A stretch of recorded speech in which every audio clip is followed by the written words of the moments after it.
Britain's high street is also in crisis, and now the country's pubs, major shops and restaurants are demanding decisive action to save the town centre. The retailers have seen closures of up to 17% across town, cities and shopping centres. WION's Mandy Clark gets us that story.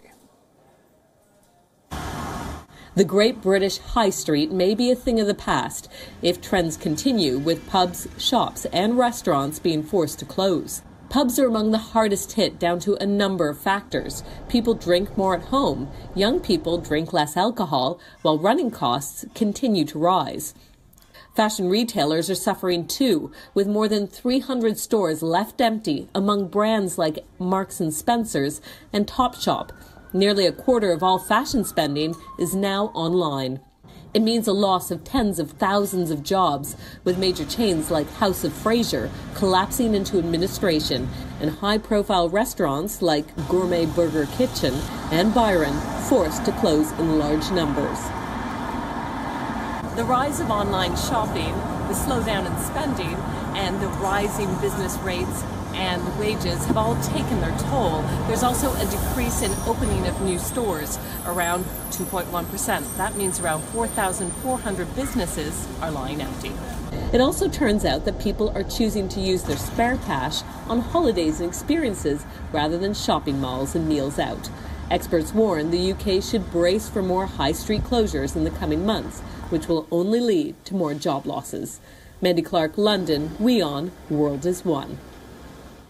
And if that wasn't enough, Brexit is adding fuel to the fire, and Ireland's most iconic export is bearing the brunt. I'm talking about Guinness beer. Any post-Brexit border control on the island of Ireland could end the free-flowing supply chain that makes the stout a staple at home and around the world. With its rich black-brown hue and creamy head, Guinness is Ireland's most iconic export. But post-Brexit border checks are threatening to disrupt the supply chain that goes into every drop. Since 1778, Guinness has been made at the St James Brewery in central Dublin. Every weekday, tankers brimming with stout leave bound for Belfast in Northern Ireland, where it's packaged for international consumption. It's one move in an all-island supply chain which makes the Irish alcohol industry possible. So on average, our industry undertakes 23,000 truck movements each year. So any delay at all to that, even an hour's delay, would work out about €100 per truck cost back onto the industry. Guinness is owned by global drinks giant Diageo. With 2017 net sales of $15 billion, they say they are big enough to weather the costs of any post-Brexit border controls. But one industry insider said the company is making preparations to move its Belfast plant south in the case of a difficult Brexit. A no-deal outcome could see roads like this, the motorway between Dublin and Belfast, slowed with checks. And any trickle-down cost is likely to be met by the customer, an unwelcome thought at this pub in Northern Ireland. Guinness flows freely here, like the traffic half a kilometre away. Any change to either would be bad for business. It's hard enough to get customers in here at the moment. If it went up in the budget and I put a pint up 10 pence, I'd have to be listening for about 3 or 4 weeks till they settle themselves. For it to go up any more, for customers to come back into me, no, I wouldn't be happy. But for now, customers are bent on enjoying a reasonably priced pint. On to our other top focus. The west coast of the United States of America has seen some hard times in the last few months. 17 odd wildfires devastated vast acres of land and affected millions of lives in the months of August and September. Natural disasters and freak weather has wreaked havoc in the country, and California is battling 2 more wildfires at this moment. Orange flames engulfed acres of forest land across the state of California. Fierce and wind-driven wildfires charred hectares of forest land. 8,000 acres were turned to ash in Ventura County, just north of Los Angeles. Tens of thousands of homes were evacuated as the blaze showed no sign of abating. It also forced the closure of a stretch of Highway 101, a major north-south route. The challenge also for us is that we are at the beginning of a significant Santa Ana wind event that will last a number of days. Right now we have somewhere between 400 and 500 firefighters on scene, many more on request and will be coming in. Obviously we have another fire in the East County that we are trying to share resources with. Another fire, dubbed as the Camp Fire, started near Camp Creek Road, just north of Sacramento. Paradise City, a town of about 27,000 people, was completely destroyed. Strong winds and dry conditions spread the blaze quickly across several towns in the Sierra foothills. Flames as high as 50 feet were recorded in the town of Paradise.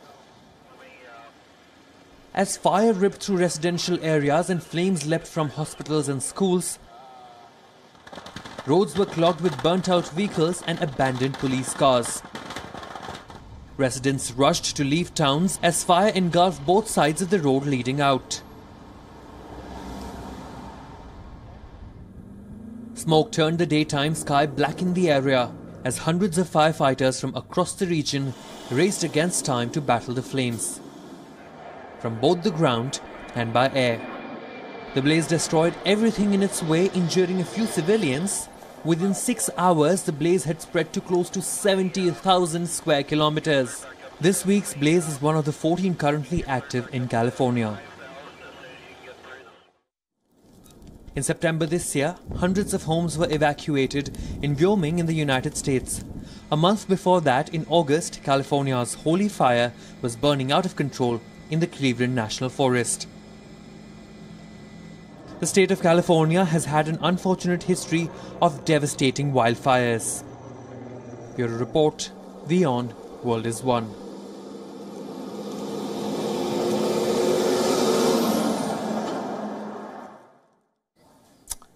The long-awaited Afghanistan Peace Summit has begun in Moscow with delegations from the Afghanistan government and the Taliban in attendance. The summit is the latest attempt to end the conflict in Afghanistan and to map a future for the country after the withdrawal of US troops. Notably, this is the first time that Taliban's political wing, based in the Qatari capital of Doha, is participating in a peace process. Dear colleagues, all the countries face threats from international terrorism, one of the targets of which is Afghanistan. Terrorists, represented by Islamic State, not without support of external sponsors, are taking steps to turn Afghanistan into the foothold of their expansion into Central Asia and our wider region as a whole. It is the aim of all countries and all active structures in the region to help Afghanistan uproot this terrorist threat. And we have our correspondent Dan Ashby joining us live from Moscow, the Russian capital, which is the venue for this all-important summit. Dan, thank you so much for taking time out. Russia tried this a few months ago and it didn't work out. This time around, at least, we have a summit to speak of, even if it does come with very low expectations. Yes, exactly. In some senses, this is unprecedented. We have got the Taliban here in Moscow, the Russian foreign minister around the table, delegations from around the world, and also the High Peace Council, which is, of course, Kabul government-backed, all around a table. Now, that hasn't happened at all at the moment, but they're not in meaty, direct negotiations. It seems to be that just getting them to the table was the achievement in itself. We've had some statements in the last hours saying that the Taliban still don't want to negotiate directly with the government in Afghanistan. They would prefer to talk to the US. They see the Afghan government as a puppet of the US. So very early steps. Moscow is calling this a success, is calling for territorial integrity in Afghanistan, peace, but this is rather symbolic at the moment. Rather symbolic at the moment. Dan Ashby reporting live from Moscow. Dan, if at all we can expect something from this particular summit, what would it be? Because the Taliban has made it clear that this is basically to debate the current situation and, more importantly, about how soon can the US make a clean exit of whatever is left in Afghanistan. Well, they've already come out today and said that they have agreed to another round of talks. So that's progress in itself. It hasn't just all fallen flat on its face. But the Taliban are still saying that they want to talk to the US. They are, of course, demanding that US troops are removed from Afghanistan. They want their political prisoners, their fighters rather, to be freed from jail and sanctions to be lifted, effectively for the Taliban to become a fully operating political organisation in Afghanistan. And I think that the challenge for Russia is that they have to get the Kabul government around the table, and they have to get the Americans involved as well, because at the moment we have this situation where Moscow is holding these peace talks of sorts. All the while the US envoy is going about his own talks with the Taliban. So to get a substantive agreement, they have to get more people around this table, but at least they haven't been called off altogether. There seems to be at least some pleasantries, some trust, which is crucial in building peace talks, and they are progressing slowly. And then there was so much talk about will India, won't India be a part of this summit, and India's foreign minister putting all those speculations at rest and saying that yes, India will be a part of it, but a non-official part of it, so to speak. How do you read, sort of India's engagement with this summit? I think India, like many countries, is playing this very carefully at the moment. As you say, they've been here today in a non-official capacity, sending at least a senior delegation, unlike the Americans who just had a representative from their embassy. So that really wasn't a delegation at all. But there is some nervousness because geopolitics is at play.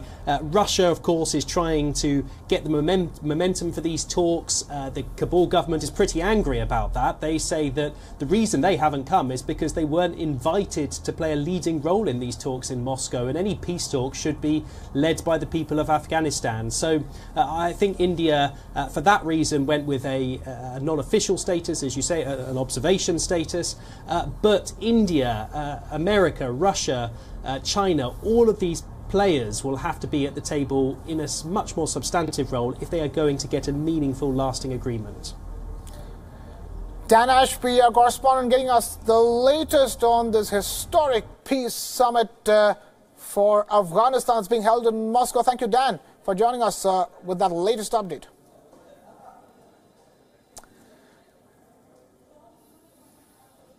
Now we have also joining us for this big story, Javed Faisal, former deputy spokesperson of Afghan CEO, joining us now. Javed Faisal, thank you so much for taking time out to be with us here on WION World is One. How do you view this particular peace summit? Afghanistan's government had pulled out of it a few months ago. Now you have 4 representatives from the Peace Council of Afghanistan's government who are present for the talks in Moscow.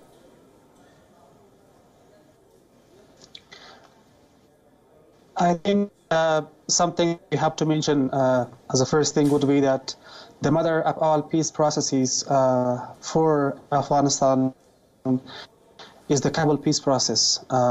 We had 2 of these in Kabul, and then we had a Tashkent summit on the Afghan peace process. However, the Afghan people and the government support the countries and thank the countries who are initiating peace processes for Afghanistan, or to support the peace process in Afghanistan. The Moscow summit is important because it's bringing the countries in the region together. We did have positive signs for peace process from our partners like the US and India, but in the same time we had challenges in the region. Russia, Iran and Pakistan, those were not very supportive of the Afghan peace process. So now having all these countries together and having some involvement from Taliban in the peace process, those are the steps taken forward.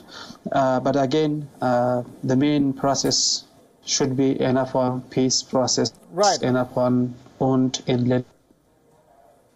Javed Faisal joining us for that big story. Thank you, Javed.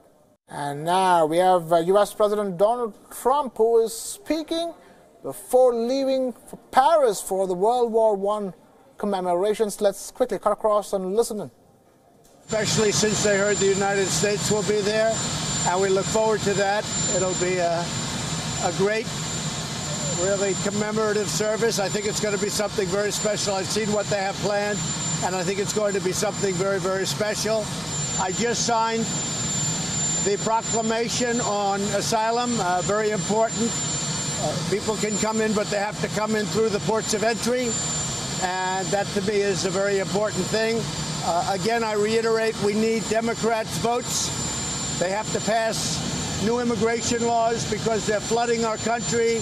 We're not letting them in, but they're trying to flood our country. We need the wall. We're building the wall, but we need it all built at one time and quickly. It's very important. We need Democrat support on new immigration laws to bring us up to date. The laws are obsolete and they're incompetent. They are the worst laws any country has anywhere in the world. And it's only because we don't have the Democrats' votes. So we need Democrat votes so we can change immigration. We'll have no trouble whatsoever at the border. We want people to come into our country, but they have to come into our country legally. They have to come into our country legally.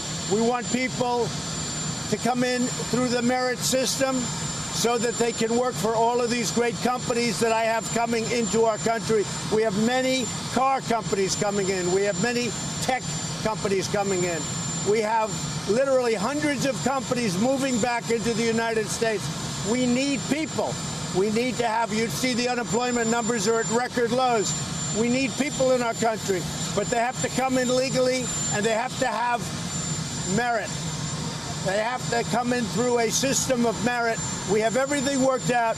We need some votes from the Democrats, or we need support from the Democrats, and hopefully they see what's going on. And the reason this is happening is we've created such a successful country economically that everybody is flooding into our country, or they want to, but we're stopping them